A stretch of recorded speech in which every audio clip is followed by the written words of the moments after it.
caused me to go back and re-examine the story of Bathsheba. And eventually it led to a thesis project at Hastings College. One of my students, Gracie Howe, was an art history major, and she was fetching for a good subject to explore for her thesis, which is a project that takes over a year in our department. And the first thing that she stumped her toe on was feminist critique of art. And you know, that's a really great research area. And she began to do that project, and it happened that was the same time that I became interested in Bathsheba. And we had a bit of a discussion about Bathsheba one day, and Gracie changed directions and began to look at the women of the Old Testament who are favorites in art. Interesting question, isn't it? Of all the, I'll wait for Lynn to get on here.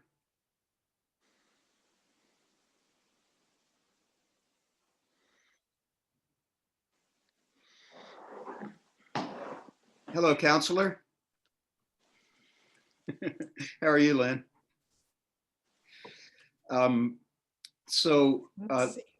Lynn, I'm just kind of giving a overlong introduction to my lecture, which is Turner style, right? But the women of the Old Testament who get portrayed in art. So of all the hundreds of women who are accounted in the Old Testament, why is it just a handful of them who pop up in art repeatedly? And, you know, since Gracie, my student Lynn, was doing research on this topic, since Gracie went into her study with a feminist critique, you know, she had her eye cocked on a particular way of looking at it. But I totally agree with her conclusion, which is that for the most part, the women who get into art, the Old Testament women who get into art, are the ones with the raciest stories. And particularly the femmes fatales, the ones who are dangerous women. I mean, you know, want to start with Eve? You know, so the common ones are the ones who somehow brought a downfall to some man, or brought a downfall to something, you know. Anyway, you know, their charms and allures led to trouble. So let me, this is an art history lecture and a music lecture. And let me see if I remember how to share a screen. And then I shall bring up a PowerPoint. I'm so glad you're doing this, Turner, because I never see what it's like when someone shares a screen and PowerPoint. It's always me on this end, so. Yeah, okay. So here we go. And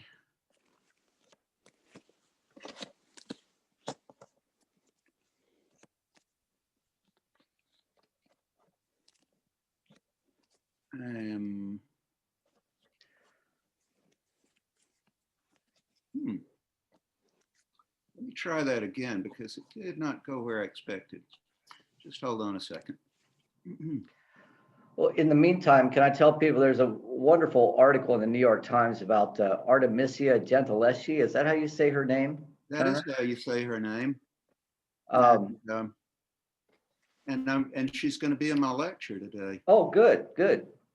Well, we can supplement with that with the Times article. Great. Fascinating person. Yeah, she does figure in what I have to say today. Okay, I think I'm on track now. Let me try sharing screen again.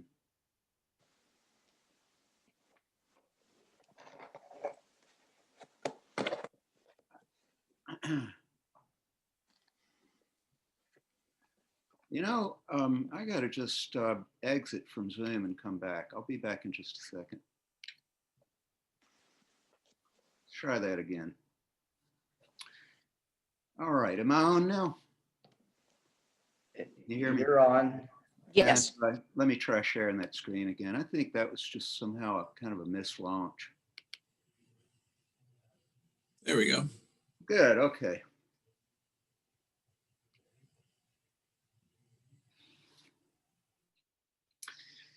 So my title is Bathsheba Smiles because that's the title of this song that I became interested in by Richard Thompson, and which led me to do additional research on Bathsheba. And her story is much more complicated and, you know, kind of puzzling than the story that I was taught in Presbyterian Sunday school when I was a child.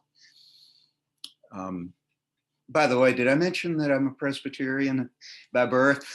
I grew up in the Presbyterian church in Talladega, Alabama, which is why I'm the only one among us who's wearing a tie. My mama, when she watches the lecture later on, would have chided me if I had not worn a tie. But, you know, let me just turn myself in here. I'm also barefooted. So, you know, being from Alabama, I think better with my shoes off.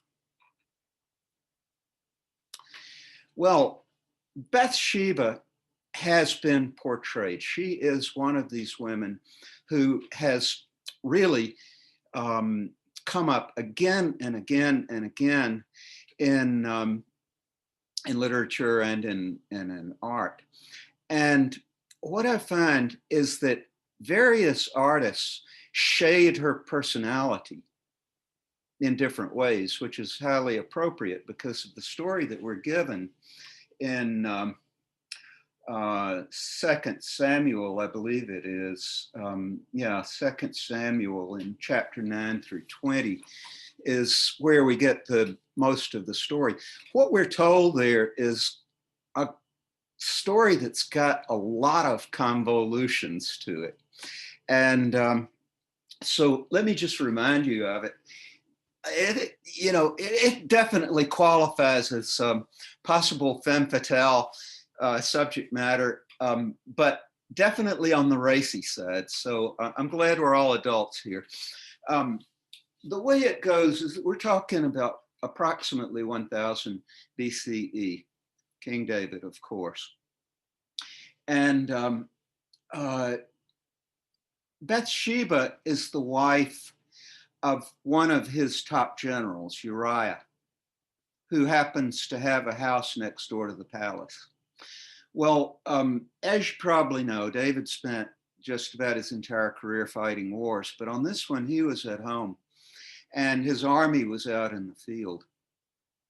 Uriah was out in the field. But one night, Bathsheba was out in the courtyard taking a bath with her maidservants. And it just so happened that David himself was strolling the parapets of his palace and looked down and espied the beautiful Bathsheba. So she is, I think, said in the Bible to be quite beautiful, but certainly by reputation, she's beautiful. And I think that this is probably one of the things that Louis Gérôme, the 19th century French painter who gave us this nice portrait, was probably going after.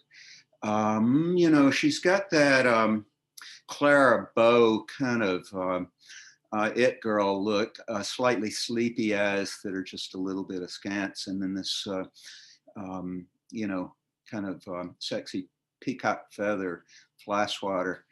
And but I think, in addition to having her chignon off her shoulder there, I think it's not for certain, but that she might be a bit pregnant. Might be.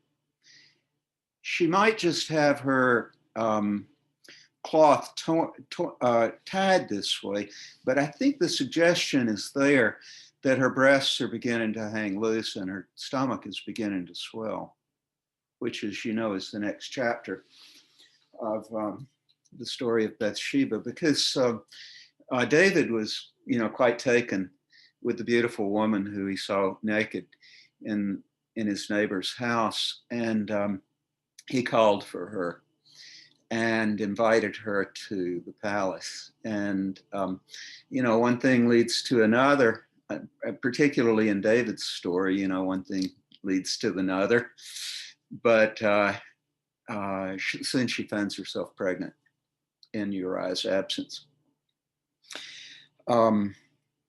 Big problem, because Uriah's been out in the field for some time, I think. Okay, so that is where the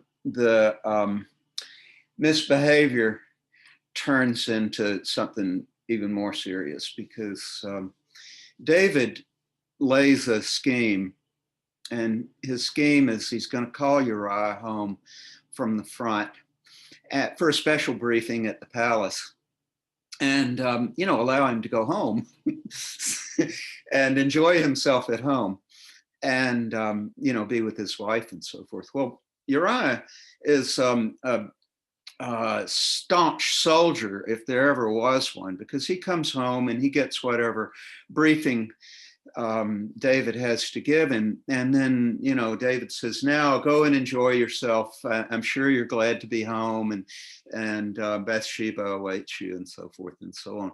But Uriah was such a rock hard sergeant that he decided that it wasn't fair for him to go home and enjoy wine and wife, and so he went back to the tents with his troops and spent the night in the field.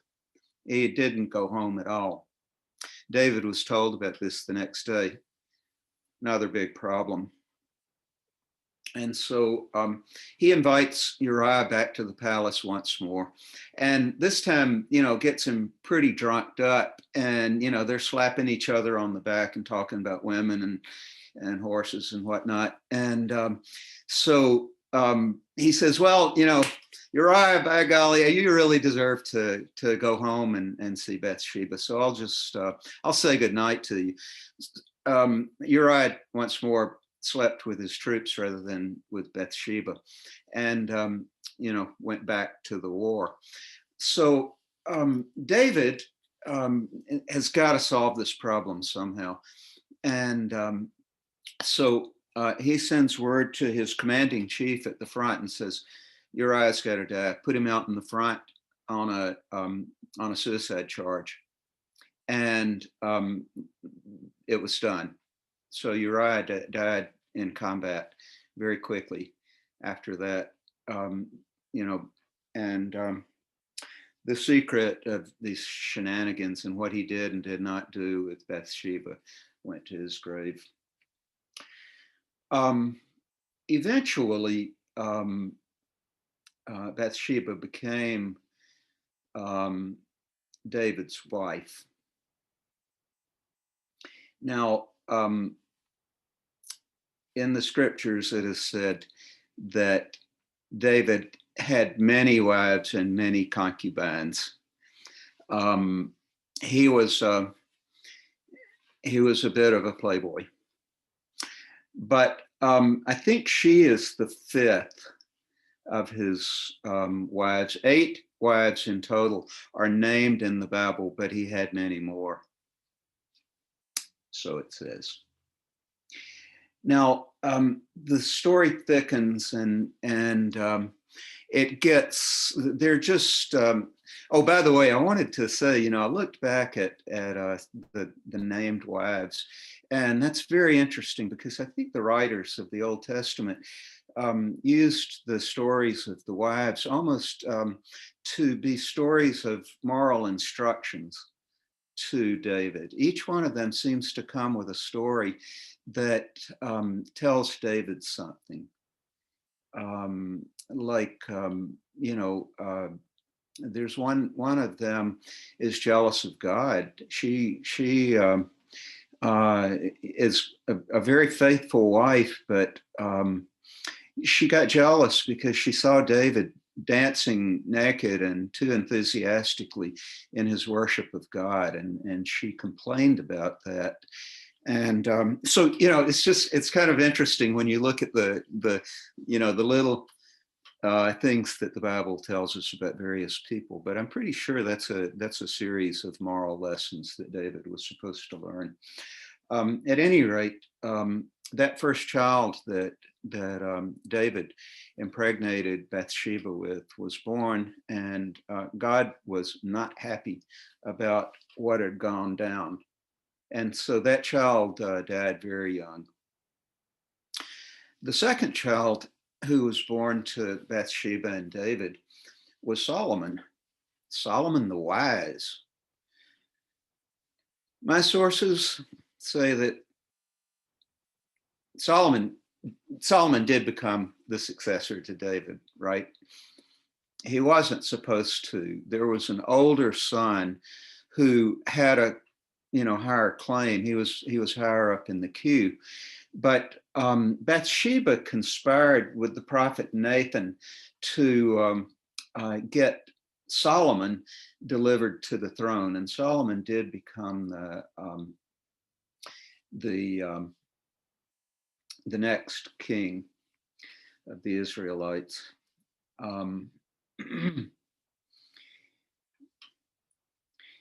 There's a reason why William Faulkner named one of his novels after David's line, Absalom, Absalom. It's like a dysfunctional family of the Bible, if there ever was one. But one of the squabbles between Solomon and his half brothers was which one was going to get to inherit one of David's wives. So you see what we're talking about here. These are folks who, their comportment doesn't stand up to modern scrutiny. Let's put it that way. But anyway, I was about to say that Solomon, is famous to us as the wise judge and all that. But historians pretty much feel that he was probably the most overrated of all the biblical kings. And he did ridiculous things, like he built a vanity navy for a landlocked nation, and it never saw any useful combat, but he just thought it was a good idea to have a shiny navy to show everybody. And he had a lot of other things that probably get him rated lowly by the historians. Anyway, let's since now something of the backstory about Bathsheba. Maybe you already knew all that, but anyway, I think it's kind of fun to go and review those things. Let me show you how Bathsheba's been treated in art. First of all, I want to prove to you that the femmes fatales of the Old Testament are the ones who tend to get into the art canon. So Salome gets quite a bit of airtime. This is by the great Caravaggio, who brought us, car crashes of the Baroque. Nobody's ever been better than Caravaggio at showing us a gory and racy story. I've checked into Salome, and that one's kind of an interesting and morally ambiguous story as well. Salome can be seen as somebody who got caught between the major powers, and did all that she could. Anyway, once more, Salome, St. John the Baptist. This is by a 16th century German printmaker. Printmaking, by the way, you probably already know this, but I'm a printmaker, among other things, and so prints always catch my eye. But Have you ever thought about the importance of printmaking in the Western world? It really, most of the technology of what we consider to be printmaking now was developed in the 16th century, called for by the impulse of the Reformation. The demand for religious imagery, by the growing middle class of Europe is what stimulated the development of etchings like this one and woodcuts and so forth and so on. Here's another of the great femmes fatales, Delilah, who steals Samson's strength by cutting his hair.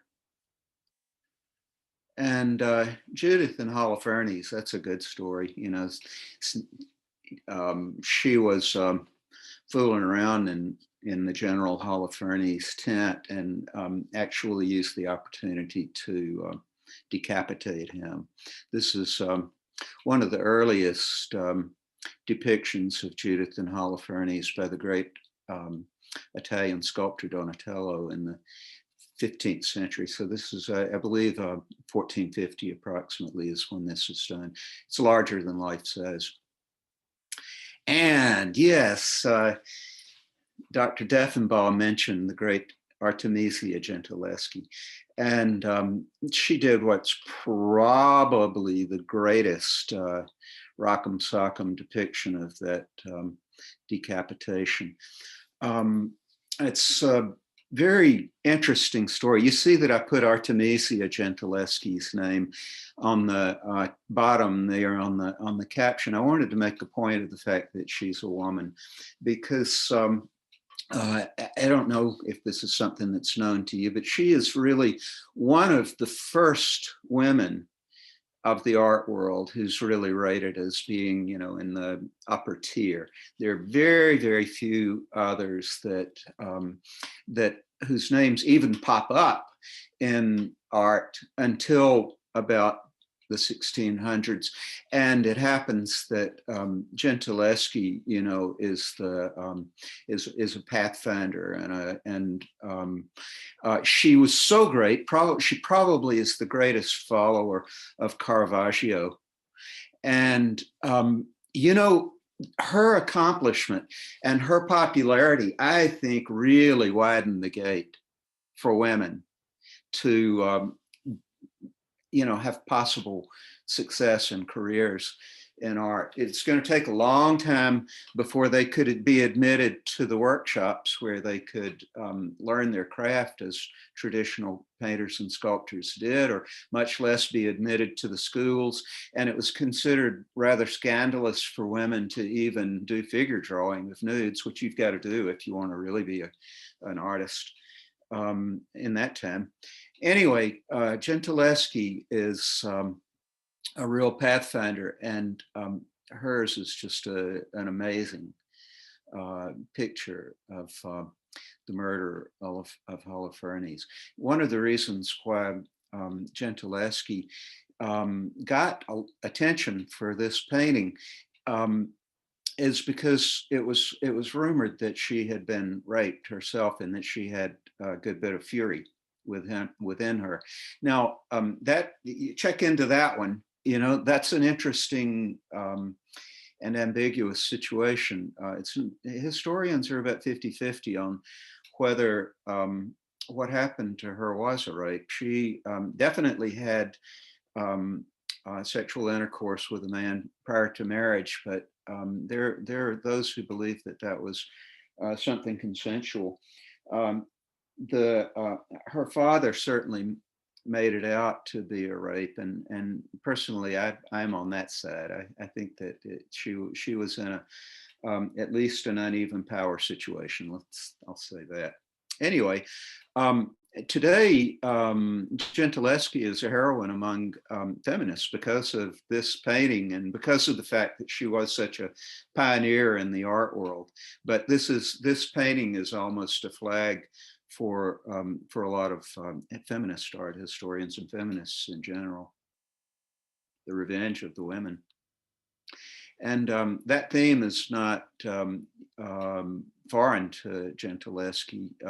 It's not unique. Let me say that. She quite often depicted women who were in unfortunate circumstances, unfair circumstances, or who sought revenge somehow. This is Susanna and the Elders. Susanna was spat upon by two Olgas, and they bushwhacked her on the way home and said, if you say a word about this, then we're going to put it out that you had sex. Yeah. Anyway, very unfair situation. And Gentileschi was one to recognize that kind of story. So this is not a femme fatale. This is a woman who was a victim in the Old Testament. Now, let's go to Bathsheba herself. And she appears early and often. So this is a really early bit of Bathsheba imagery. It comes from a 15th century manuscript, which means that it's a hand-painted bookplate. And we don't know the name of the scribe or the artist who did this, but that's pretty early along for a picture of this type. And when I say a picture of this type, I'm gonna just step aside the path here in a second and say that, as you know, the humanizing tendency in the 15th century and the 16th century is to make the Christian religion more earthly, more humane, more approachable in human terms. This is the reason, fundamentally, behind the evolution of art in the Renaissance toward a more optical realism and a more believable humanity. And, one of the earliest signs of this comes in even as early as the 13th and 14th centuries with the cult of Mary. Which, how do we approach God? And Christians felt that Mary made God approachable. She's everybody's girlfriend and mama. And until that point, Mary was just almost a bystander in the Christian story. But beginning in the 13th and 14th and really in the 15th century, when the Madonna became one of the most common icons in art, Mary wasn't thought of as being so important. But what we're seeing here is a little higher level of realism in human figures than you would have seen in the 14th century or the 13th century, and certainly getting back, to earlier than that. Human figures in Christian iconography were, very abstract and certainly not sensuous at all. Well, here in the 15th century, you began to see, Bathsheba in one of her earliest depictions as being quite pretty and demure, and she's, she appears, and she's gonna appear a lot. Moving just a little further down the road in art history, you can see already, the development of slightly more realistic figures and slightly higher level of sensuality, I think, in the depiction of Bathsheba. And so, yeah, the whole story of both the Old Testament and the New Testament is coming to be more believable to the Christian by way of these more and more realistic depictions of that old world. And so you can see in the background, you know, this painting was made somewhere in Northern Europe, I think in France, yes, in France for sure. And you see a Gothic cathedral there, and you see the attire of the elite shown with David up in his little window looking down, and so forth and so on. So yeah, we're approaching terrestrial realism more and more. So yeah, Bathsheba, one of the things that's really remarkable about her is that her story's got legs, you know, she's still with us. And I was surprised to see that you can get a Harlequin romance in the title of Bathsheba, but believe me, there's plenty of this stuff around. Clearly, the character trait that Bathsheba has here is, you know, her sexiness and her allure.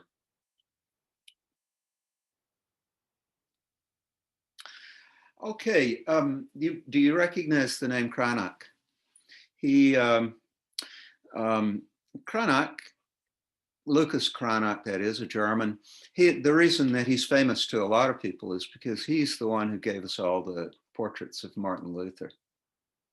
He lived in Wittenberg. He knew Martin Luther very well. And he also is supposed to have done the designs for the woodcuts that were embedded in Martin Luther's translation of the Bible.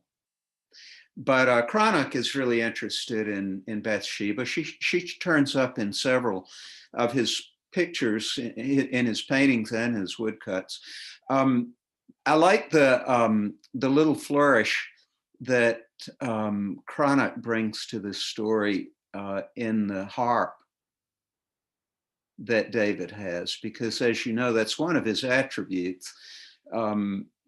David was an ace harp player.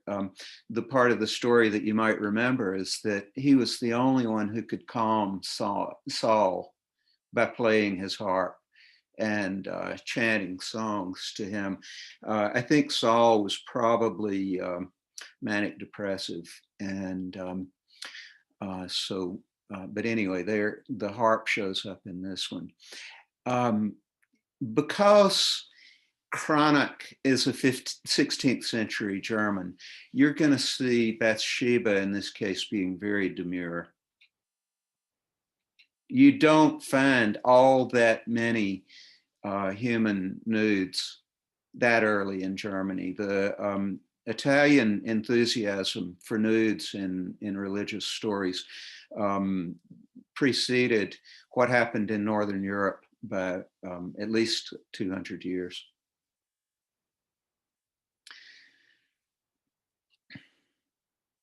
Some pretty fancy gear that Bathsheba and her crowd are wearing there. Okay.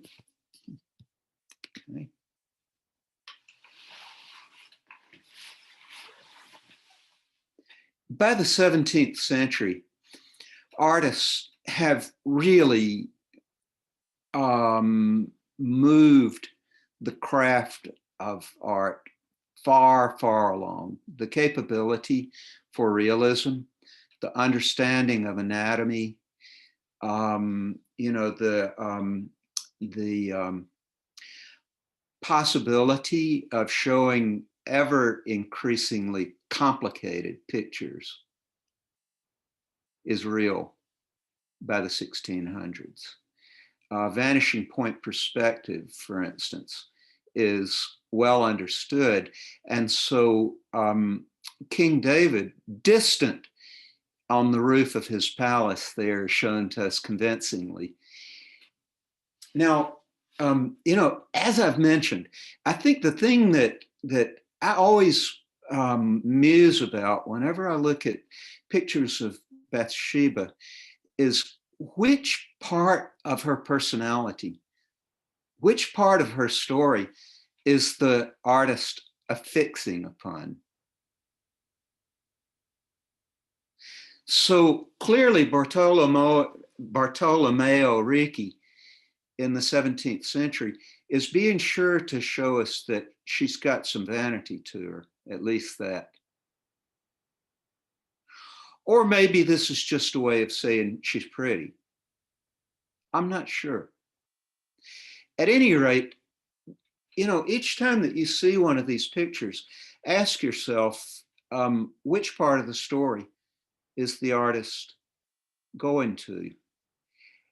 And it's generally this, you know, the bath, Bathsheba's bath, but particularly what part of her personality is there? I'll call your attention to the crooked finger. This is a sign of tension. From the beginning, this story has tension. And the tension becomes tragic later. But I think the implication is there that there's a problem of some kind. I think that this artist has also shown us a very interesting intent, rather pensive Bathsheba.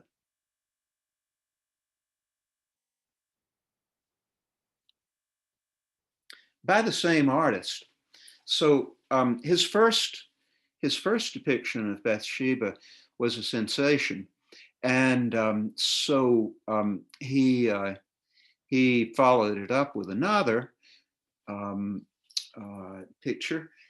I would say somewhat in the style of the Venetian Veronese, but this Bathsheba really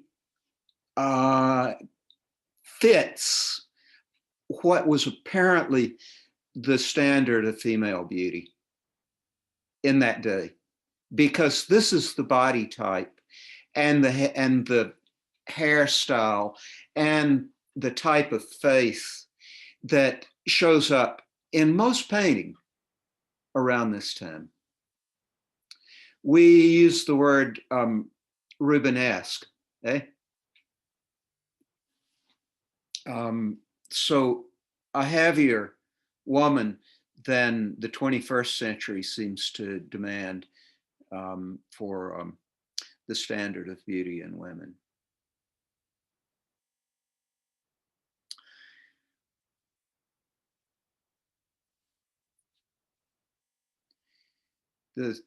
Still the 1500s, a Northern European painting of Bathsheba. And this one brings a kind of an interesting little twist to it. First of all, you can see that the inhibition against nudity has begun to break down by 16th century in Northern Europe. But, you know, that is a very interesting, transparent garment. You know, as though he's not completely comfortable with the idea that she can be fully nude.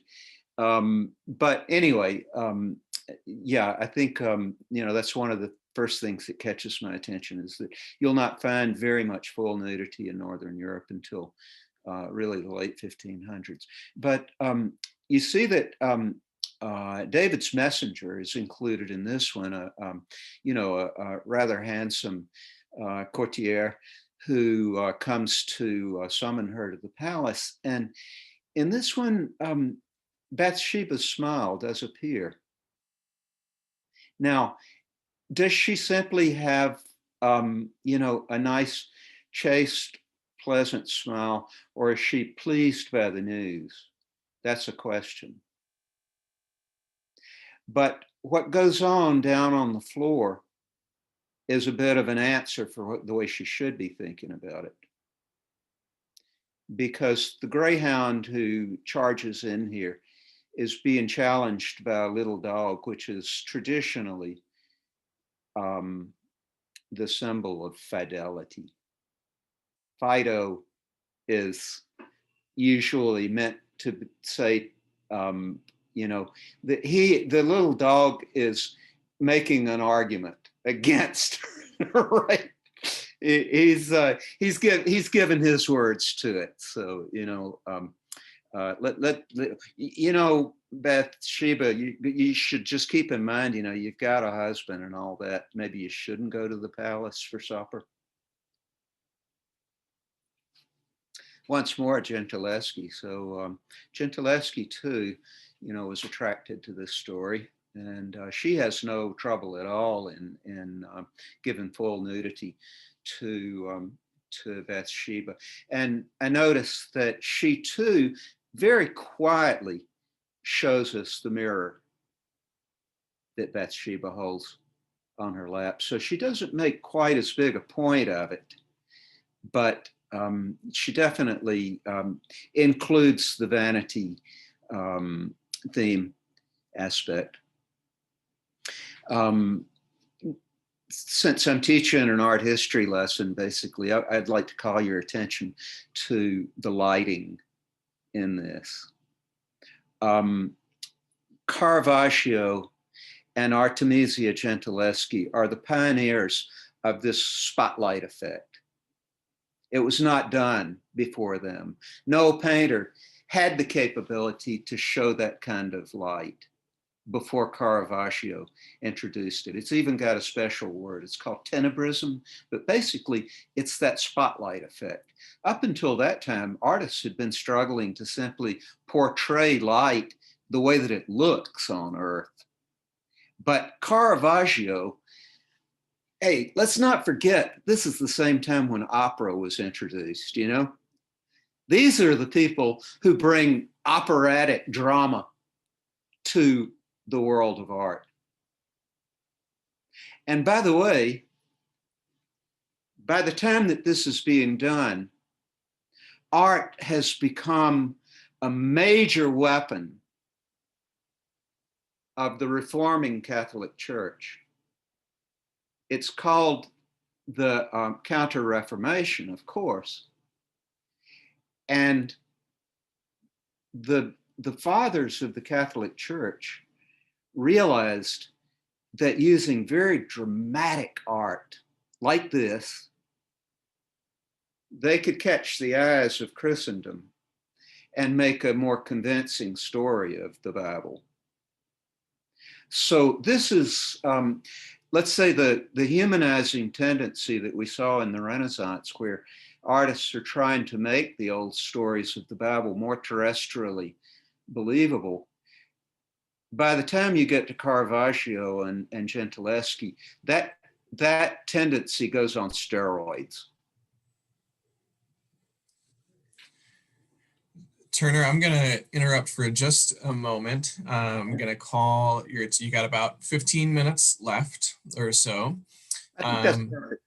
Okay, perfect. And I'm going to have to sneak out in a little bit to get ready for worship. So, and I'm going to remind folks, we will be back next week. Byron Jensen is going to lead this forum next week. We've got a little 3-part series on arts and spirituality. And so folks will put that on their calendar for next week, same time, same link. All will be well. So with that little reminder that time does end at some point, let me just kind of quickly scroll through these and I'll just, coach you that always, I hope that I'll send you looking for more pictures of Bathsheba, but each time that you encounter one, ask yourself, what are the little differences that you'll find in these. So in this one by Maratta, I feel that one of the maidservants has almost noticed David, who is spying on them. And in fact, Bathsheba's eye tends to be, like almost turning in that direction. When I look at the mirror, I see that she's craning her eyes toward David. So that's just, it's the little things like that I think make studying Bathsheba interesting. Here again, little Fido, the Fidelius, shows up again. And if I'm not mistaken, one of the maidservants there is also carrying a baby bundle. So, the prefiguring of the furthermore of the story may be there too. And here is the great Peter Paul Rubens with his depiction, and the little dog of fidelity is there once more. And interestingly, David is made to be a real bystander character up there, is made pretty minor in this story, atop his Roman triumphal arch, by the way. And the most moving portrait of Bathsheba that I know of is by the most moving artist that I know of. If you know me well, and if you've ever been in an art history class with me, you know that Rembrandt is probably the one who I admire the most. And Rembrandt, I think, what shall I say? No matter what he does, I'm going to take him seriously. I'm going to read the signs and symbols in his work. And he will definitely have done so with the story of Bathsheba. He's a serious scholar and of the Bible. And he has to have been one of the most sensitive people who ever lived, and certainly one of the most sensitive artists. So what's going on here, I tend to look at this as we're already somewhat into the second chapter of Bathsheba's story, because I think that her maidservant is not bathing her, but is preparing her feet to go to the palace. She's oiling her toes and, making her fit to visit the palace. Now, what does Bathsheba have in her hand? She has a ladder of some kind. So we don't know for sure whether David sent his message to her by letter or whether it was, a courtier who brought the message, as was shown to us by one of the artists. But now look at her expression. So Bathsheba can be thought of as someone who got caught up in a seriously bad situation. So what does Bathsheba think when she's summoned to the palace? Would she be allowed to say no? Is it possible that what we're seeing there is Bathsheba's sadness over what's about to happen? Sadness that she's being pulled from her husband.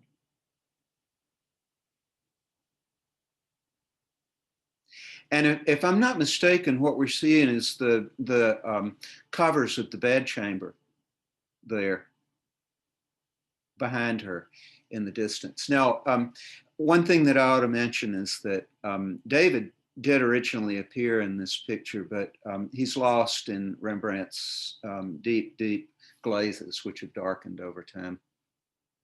Anyway, when I focus upon what I think Rembrandt was focusing upon, that's one of those times when I reflect on the complexity and the variety of moral lessons that might be taken from the story of Bathsheba. But Rembrandt was so interested that he even went to the trouble of depicting Uriah, her husband. And so I'll just quickly skim through these back to that first one. But Bathsheba does make it into the 19th century. Now, I'm gonna say that realistic religious painting like this takes a nosedive by that time. And the reason is that we've passed the Enlightenment of the 18th century, and so that whole impulse to make the miracle of God terrestrial, which occurred in the Renaissance, is really going to take a different turn in the 18th and 19th century, where if you see something that is terrestrially realistic, that can't be a miracle. It can't be a miracle. So miracles and terrestrial, two different things. And so that's how I account for the fact that we've had such a decline in realistic religious art in our time. So just quickly, I mean, I just want to say that Bathsheba, through all that, she still hangs around. You know, she's still among us. Here's Pablo Picasso's etching of Bathsheba, which he did after the painting by Cranach. You notice that it's reversed because that happens in etching. We get a mirror image of what's drawn on the plate. And he did several of these. Marc Chagall also was interested in the story of Bathsheba. And so, you know, yeah, even Gregory Peck was interested in Bathsheba. So this was a depiction of the story of David and Bathsheba from 1951, and I have not seen it, but I've been told that it is one of those that you know, follows the more misogynistic line of thought about Bathsheba as the temptress who brought trouble to the handsome David. And there we are with that.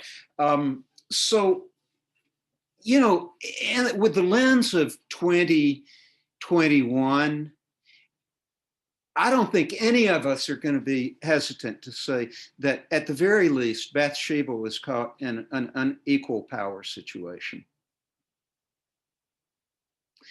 And that almost categorically says that it was a situation in which she was a victim.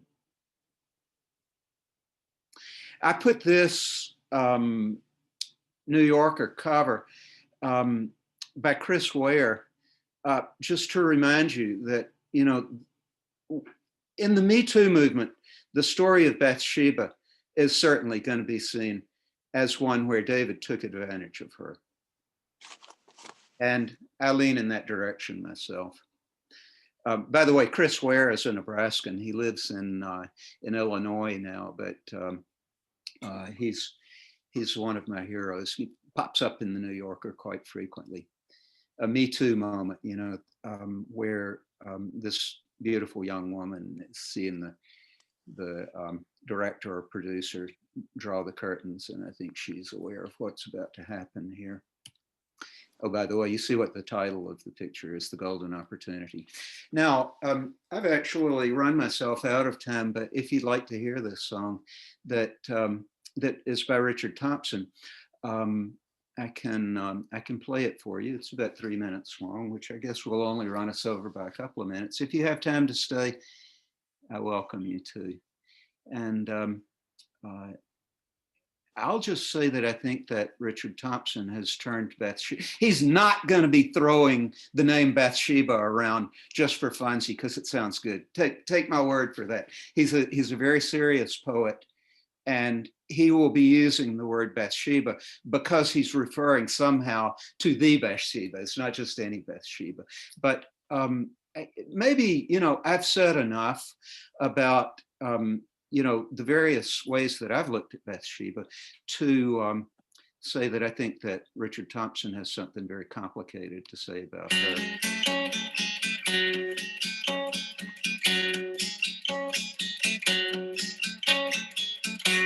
Bathsheba smiles.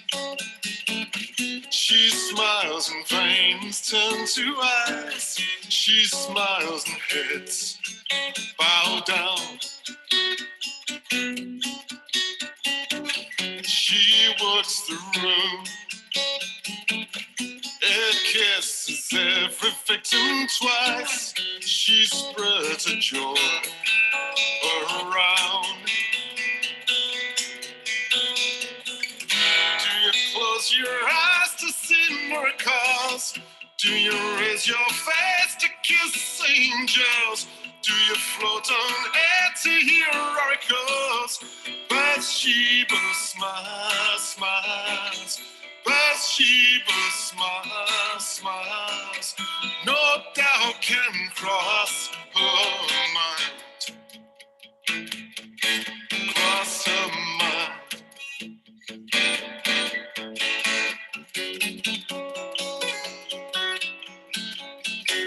Bathsheba knows. She knows you're better than yourself.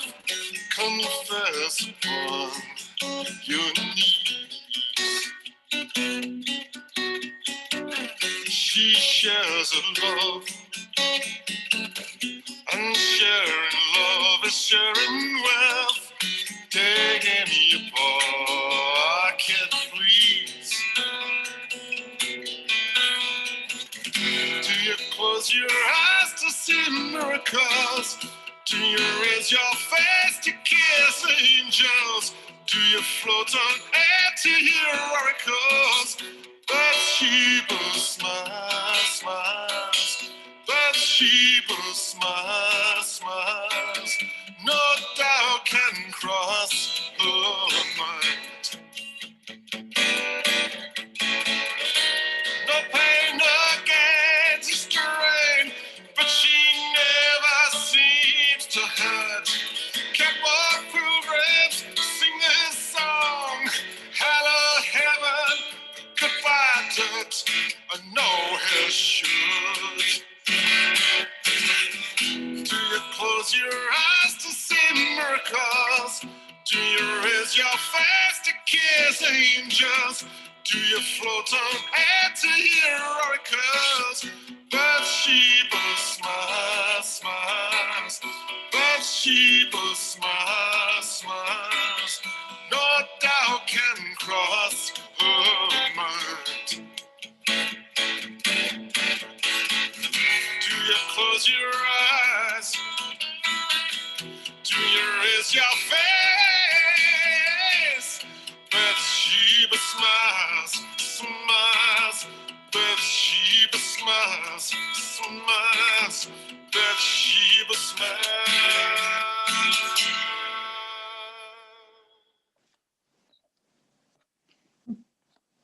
Good song, I think. So just in closing, let me say that I've come to the conclusion that in Richard Thompson's song, Bathsheba is not a person, or not even a type of person, that Bathsheba stands in for temptation of some kind. I just recently learned that the way that the coronavirus infects us is that the virus comes and parks on a receptor cell in tissues that normally process proteins. And there has to be a handshake there. The coronavirus is sitting there and the receptor cell snips the tip of the spike off, and that's when the RNA is inserted. And that RNA then turns that cell into a factory for more coronaviruses. And so I thought that was kind of an interesting thing to learn. But I think that the point that he's getting at is that the consummation of, yielding to temptation is a handshake. That the possibility is always there for all of us to fall in the way of temptation. And there are other interesting things that I think you might ferret from that song. There's some business about closing your eyes to see miracles and hearing oracles and kissing angels and so forth. I think that this is the allure of an unreal salvation without the necessity of a hair shirt, as he says there. But I'd be glad to send you all those lyrics that we just looked at, or a sound file if you want to listen to it again.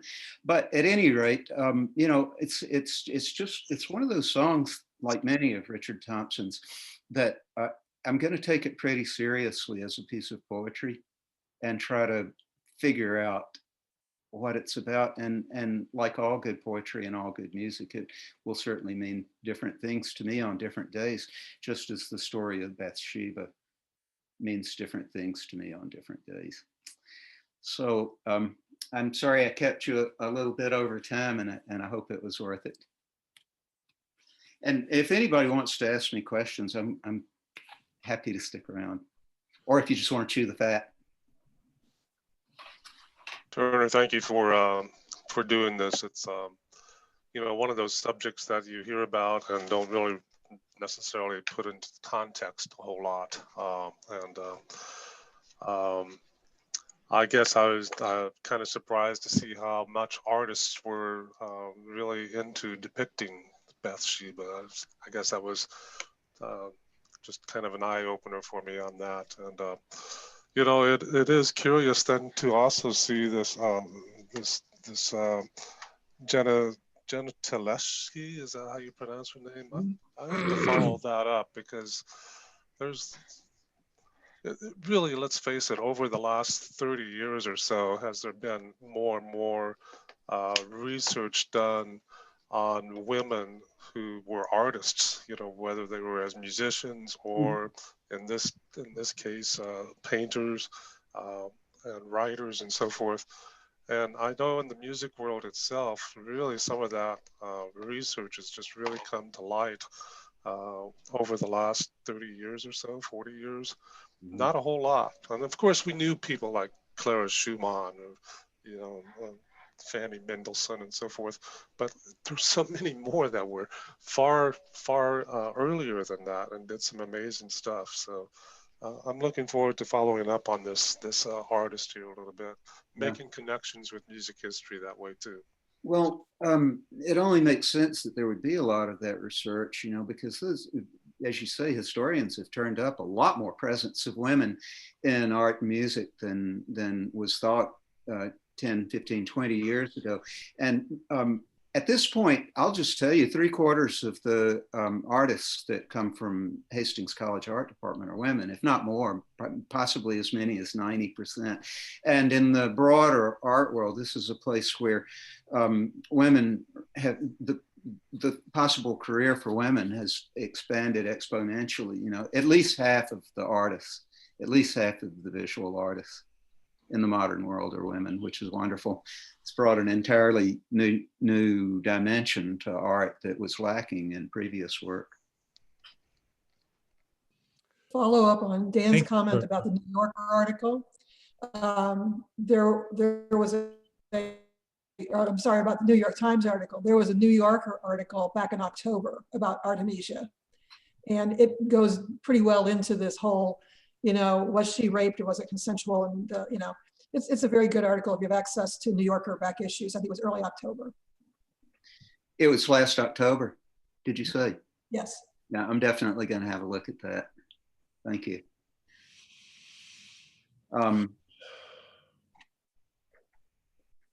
Well, thank you, Turner. You're welcome.